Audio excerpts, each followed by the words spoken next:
Isaías, capítulo 58. Os teus filhos edificarão as antigas ruínas, levantarás os fundamentos de muitas gerações, e serás chamado reparador de brechas e restaurador de veredas, para que o país se torne habitável. Versículo 12. A prática do jejum era muito comum no antigo Israel.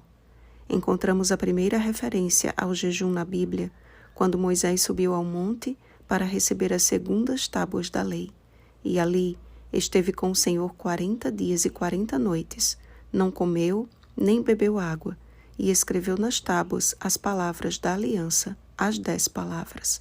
Êxodo capítulo 34, versículo 28.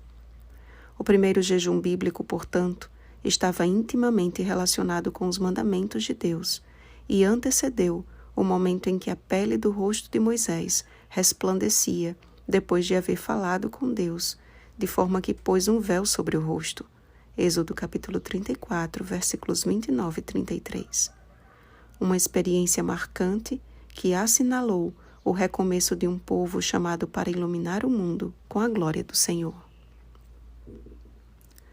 Também encontramos outra experiência marcante sobre o jejum, quando o profeta Elias fugiu da ira de Jezabel e, após ser alimentado com a água e o pão do céu, com a força daquela comida, caminhou 40 dias e 40 noites até Horebe, o monte de Deus. 1 Reis capítulo 19, versículo 8. O próprio Jesus experimentou o jejum, quando foi levado pelo Espírito ao deserto para ser tentado pelo diabo, onde jejuou 40 dias e 40 noites. Mateus capítulo 4, versículos 1 e 2. Há 3 semelhanças especiais nestes 3 jejuns que gostaria de destacar. Primeiro, todos estavam no deserto. Segundo, todos jejuaram durante 40 dias e 40 noites. Terceiro, todos depois subiram em um monte. A abstinência no comer e no beber, porém, não é um fim em si mesma. Moisés subiu ao monte e ali permaneceu abstinente, porque Deus o levou para lá e o sustentou pelo seu poder. Elias caminhou tantos dias sustentado pelo alimento e bebida do céu. Mas o nosso Salvador foi o único cujo relato diz que teve fome. Mateus capítulo 4, versículo 2. E ainda teve de enfrentar os dardos inflamados do maligno. Ele não teve a sua face resplandecendo como a de Moisés. Ele não ouviu a voz de Deus como Elias ouviu na caverna, mas sustentado pelo trio espiritual da fé, jejum, oração e a palavra de Deus, o deixou o diabo, e eis que vieram anjos e o serviram. Mateus capítulo 4, versículo 11. Amados, o que o profeta Isaías escreveu e que a plenos pulmões teve de clamar é a essência que envolveu esses 3 jejuns especiais, o amor e a fidelidade a Deus. A fé operante de Moisés, de Elias e de Cristo se fundem para nos dizer que o verdadeiro jejum está em fazer a vontade do Pai. Não foi sem razão que na transfiguração de Jesus, em um alto monte, apareceram Moisés e Elias falando com ele. Mateus capítulo 17, versículo 3. O jejum não é um botão que acionamos para que os nossos desejos sejam realizados e nem tampouco um instrumento de penitência. O jejum aceitável a Deus é aquele que nos eleva ao monte da comunhão para de lá descermos iluminados de santa consagração a fim de sermos uma bênção para os nossos semelhantes. Moisés foi usado por Deus para lembrar o povo dos mandamentos que haviam esquecido, inclusive o mandamento do sábado. Considerai que o Senhor vos deu o sábado. Êxodo capítulo 16, versículo 29.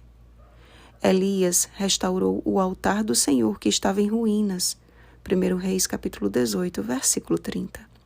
Jesus declarou e viveu estas palavras. Não penseis que vim revogar a lei ou os profetas. Não vim para revogar, vim para cumprir. Mateus capítulo 5, versículo 17. O capítulo de hoje é um clamor para que possamos viver esta real experiência com Deus e, por meio dela, nossos filhos façam parte da geração que edificará as antigas ruínas.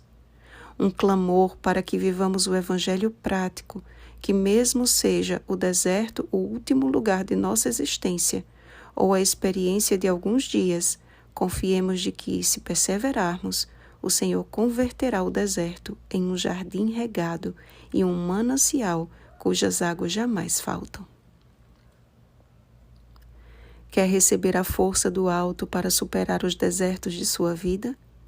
Então suba ao monte da comunhão e desça de lá para ser uma bênção. Uma vida consagrada a Deus e ao próximo, eis o verdadeiro jejum. E não há dia mais oportuno para isso do que o sábado, pois é lícito no sábado fazer o bem. Lucas capítulo 6, versículo 9. Ou seja, fazer do sábado um dia de cura e salvação está em conformidade com a lei de Deus e nos leva a gozar das bênçãos celestiais, porque a boca do Senhor o disse. Não perca o privilégio de experimentar este jejum, que restaura, liberta e promove a verdadeira paz. Portanto, resta um repouso para o povo de Deus. Hebreus capítulo 4, versículo 9. Entra no descanso do teu Senhor, e Ele fartará a tua alma até em lugares áridos. Pai, o sábado nos lembra que somos teus pela criação e somos teus pela redenção. Ajuda-nos a desfrutar da bênção, da santificação e do descanso do teu santo dia. Que cada sábado seja para nós um memorial semanal de que o Senhor está conosco todos os dias. Dá-nos prazer no estudo da tua palavra e na oração, para que possamos prosseguir em conhecê-lo e assim, cheios do Espírito Santo, testemunharmos do Senhor a nossos semelhantes. Em nome de Jesus. Amém.